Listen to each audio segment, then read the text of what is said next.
ఆంధ్రప్రదేశ్కి వస్తున్న కంపెనీలకి రాష్ట్ర ప్రభుత్వం ఇస్తున్న రాయితీలు రద్దు చేయాలి అంటూ హైకోర్టుకి వెళ్ళిన వైసీపీ నాయకుడు గురుమూర్తి, ఎంపీ గురుమూర్తి గారు. ఎలా చూడాలంటారు అసలు దీన్ని? వైసీపీ వాళ్ళు రాష్ట్రం అభివృద్ధి చెందుతుంటే వీళ్ళు వెళ్ళి అడ్డుకోవడం అనేది ఇక్కడ క్లియర్గా కనిపిస్తోంది. అసలు గూగుల్ కంపెనీ అన్ని మిగతా స్టేట్లు అన్నీ కాకుండా వాటిని దాటుకొని మన రాష్ట్రంలో పెట్టేదానికి, పెట్టుబడులు పెట్టేదానికి వస్తే వీళ్ళు అది తట్టుకోలేక మళ్ళీ దాని మీద హైకోర్టుకు వెళ్ళడం, హైకోర్టు కూడా వీళ్ళకి మొట్టికాయలు వేయడం అండ్ ఇలాంటి మీరు అభివృద్ధిని అడ్డుకోవడం కరెక్ట్ కాదు, ఇదంతా మీరు కావాలని చేస్తున్నారని చెప్పి హైకోర్టు కూడా వాళ్ళని క్వశ్చన్ చేయడం జరిగింది.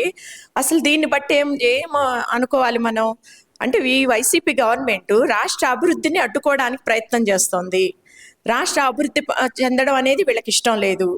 మరి ఇలాంటి వాళ్ళు రేపు ఎలక్షన్లోకి వచ్చి మాకు ఓటు ఎలా అడుగుతారు? రాష్ట్రం అభివృద్ధి చెందాలనే కాన్సెప్ట్ వాళ్ళకు కూడా ఉండాలి కదా. ఇలాంటి పెద్ద పెద్ద కంపెనీలు, గూగుల్ కానీ, టీసీఎస్ కానీ, సాఫ్ట్వేర్ కంపెనీలు ఇవన్నీ కూడా మన రాష్ట్రానికి వస్తే మన రాష్ట్రం అభివృద్ధి చెందుతుంది. మన రాష్ట్ర ప్రజలు ఎన్నో ఉద్యోగాలు వస్తాయి, మన రాష్ట్ర ప్రజలు కూడా ఉపాధి అవకాశాలు దొరుకుతాయి, రాష్ట్రం ముందంజలో ఉంటుంది.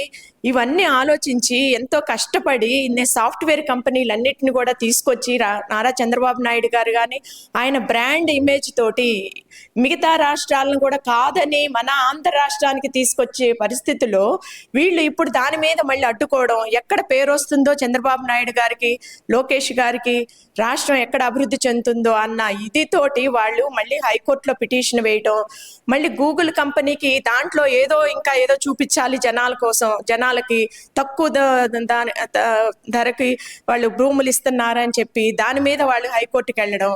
అంటే ఇప్పుడు ఇంత పెద్ద సాఫ్ట్వేర్ కంపెనీలు ఇక్కడికి వస్తున్నాయి అంటే వాళ్ళకి ప్రోత్సాహకాలు చూపించాల్సిన బాధ్యత మన గవర్నమెంట్కి ఉంది. అప్పుడే వాళ్ళు వస్తారు. ఏ రాష్ట్రాన్ని మన వేరే స్టేట్లు ఏది కాదని మన రాష్ట్రంలో పెట్టాలని వాళ్ళు వస్తే ప్రోత్సాహకాలు అనేది అది కామన్. ఇదే గవర్నమెంట్ ఇప్పుడు హైకోర్టు చెప్పింది కూడా అదే.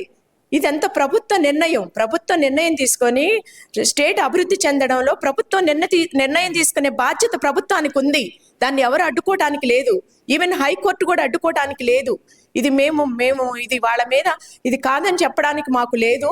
ఇది గవర్నమెంట్ పాలసీలు చేయాల్సిన బాధ్యత గవర్నమెంట్కి ఉంది అని చెప్పి హైకోర్టు చెప్పడం జరిగింది క్లియర్గా.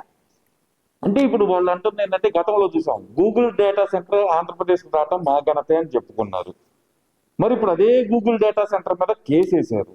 ఎలా చూడాలంటారు అసలు వీళ్ళ మనస్తత్వం? అసలు వీళ్ళ మనస్తత్వం ఆల్రెడీ ప్రజలందరికీ అర్థమవుతుందండి. వీళ్ళు ఏం మాట్లాడతారో వాళ్ళకే తెలియదు. అసలు ఆ గూగుల్ అంటే ఏంటో కూడా వాళ్ళకి తెలియదు. ఏదో మాట్లాడాలి, ఏదో అభివృద్ధి చెందుతుంది, ఏదో చంద్రబాబు నాయుడు గారికి ఒక పేరు వస్తుంది, ఆయనకు ఒక ఇమేజ్ వస్తుంది, మన రాష్ట్రం మళ్ళీ ఆయన ఉన్న నాయకత్వంలో రాష్ట్రం అభివృద్ధి చెందుతుంది, ఆయనకు మంచి పేరు వస్తుంది అనే దీంతో వాళ్ళు ఏం మాట్లాడుతున్నారో ఏం చేస్తున్నారో వాళ్ళకే తెలియని పరిస్థితి. ఇలాంటి వాళ్ళు రాష్ట్ర అభివృద్ధిని అడ్డుకునే వాళ్ళు వీళ్ళు నాయకులు ఎలా అవుతారు? వీళ్ళకి ఎలా ఓట్లు వేస్తారు జనాలు? రేపు వీళ్ళు ఏ మొహం పెట్టుకొని ఓట్లు అడగడానికి వస్తారు అభివృద్ధిని అడ్డుకునే వాళ్ళు? ఇది వాళ్ళు తెలుసుకోవాల్సిన విషయం. అంటే వాళ్ళు చెబుతున్నారు కదా, ఇప్పుడు ఏదైతే శంకుస్థాపన చేసిన కంపెనీలన్నీ మేమే తీసుకొచ్చాం, చంద్రబాబు నాయుడు గారు క్రెడిట్ చోరీ చేశారు అంటున్నారు. మరి ఆ కంపెనీలకు కేటాయించిన భూముల్నే వీళ్ళు రద్దు చేయాలని చెప్పి కోరుతున్నారు. అంటే వీళ్ళు తెచ్చిన కంపెనీలని వీళ్ళే వద్దనుకుంటున్నారా వైసీపీ నాయకులు? అంటే ఎలా చూడాలి అసలు వీళ్ళ మనస్తత్వం అనేది? అటు రెండు విధాలుగా మాట్లాడుతున్నా వీళ్ళ నాలుకని ఎలా చూడాలంటారు మేడం? అసలు వీళ్ళకి జనాలందరికీ తెలిసిన విషయమేనండి. జగన్మోహన్ రెడ్డి కానీ వాళ్ళు వైసీపీ నాయకులు కానీ ఎప్పుడు ఏం మాట్లాడతారో కూడా తెలియదు. రెండు వైపులా మాట్లాడతారు. అది వాళ్ళకి అవతల వాళ్ళ క్రెడిట్ వెళ్ళిపోయింది అంటే అది మేము తీసుకొచ్చామంటారు. వీళ్ళు తీసుకొచ్చారని తెలిస్తే మళ్ళీ దాని మీద అడ్డుకోవాలని చూస్తారు. అంటే ఇక అసలు వాళ్ళ ఒక నిర్ణయం మీద ఒక క్లారిటీ లేదు. వాళ్ళకి అసలు అభివృద్ధి మీద అవగాహన లేదు. దేని మీద ఒక క్లారిటీ లేదు. ఏదో ఒకటి అనేసేయాలి, ఏదో ఒకటి చెప్పాలి, ఏదో ఒకటి విమర్శించాలి, ఏదో ఒకటి ప్రతిదీ అబద్ధాలు చెప్పడంలో ఇంకా అసలు ప్రతి మాట అబద్ధాలు చెప్పడంలో వైసీపీ నాయకులు కానీ వైసీపీ నాయకత్వానికి కానీ ఇక అలవాటు. ఇది జనాలందరికీ కూడా అర్థమవుతుంది. అభివృద్ధి చేసేది ఎవరో, అసలు అభివృద్ధిని అడ్డుకునేది ఎవరో కూడా అందరూ అర్థం చేసుకుంటున్నారు. దాన్ని బట్టి మీరే ఆలోచించండి. మీరు అభివృద్ధికి అడ్డుకుంటే ఎవ్వరు ఊరుకోరు, ప్రజలు ఎవరు ఊరుకోరు. మీరు మీ విషయాలు, మీ మాటలన్నీ జనాలకు అర్థమవుతున్నాయి. అభివృద్ధిని అడ్డుకుంటే మాత్రం మీరు అసలు ఇక మీ పార్టీ అనేది లేకుండా పోతుంది. మీరు ఆలోచించుకోండి. జాతీయ జెండాకి వందనం చేయని గత 2 సంవత్సరాలుగా ఆగస్టు 15 కానీ జనవరి 26 కానీ జాతీయ జెండాకి వందనం చేయని జగన్మోహన్ రెడ్డి గారు వాళ్ళ పార్టీ జెండాకి మాత్రం ఇవాళ వందనం చేస్తున్నారు. ఎలా చూడాలంటారు అసలు దాన్ని? దీన్ని బట్టే ఆయనకి ప్రభుత్వం మీద, ప్రభుత్వ విధి విధానాల మీద అసలు ఎంతవరకు గౌరవం ఉందనేది మనకు అర్థమవుతుంది. ప్రజలందరూ తెలుసుకోవాల్సిన విషయం ఇది. జాతీయ జెండాని మనం ఒక భారత పౌరుడై ఉండి, భారతీయులమై ఉండి, భారతీయ జాతీయ జెండాని కూడా ఆవిష్కరించాం మనిషి రిపబ్లిక్ డే రోజు అసలు ఎక్కడున్నారో తెలీదు. అసలు ఒక పార్టీ మాజీ ముఖ్యమంత్రి, పార్టీ నాయకుడు అయ్యుండి కూడా ఆ రోజున రిపబ్లిక్ డే రోజు జాతీయ జెండాను ఎగరవేయని వ్యక్తి అంటే ఏమాత్రం గౌరవం లేదు. దేశభక్తి మీద, దేశం మీద, జాతీయ జెండా మీద ఏమాత్రం గౌరవం లేకుండా ఉంటేనే అలా చేస్తారు.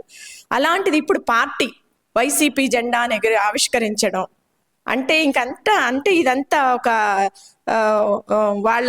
వాళ్ళే ఇక ప్రత్యేకమైన ఇది మేము అసలు ఇటువంటి దేశానికి మాకే సంబంధం లేదు నీ ఎంత ఆ టైపులో కనిపిస్తుంది జనాలకి. ఇది చాలా తప్పండి. ఇదంతా కూడా జనాలు అర్థం చేసుకుంటున్నారు. మీరు చేసే పనులన్నీ కూడా ఇవన్నీ మీరు రెక్టిఫై చేసుకోండి.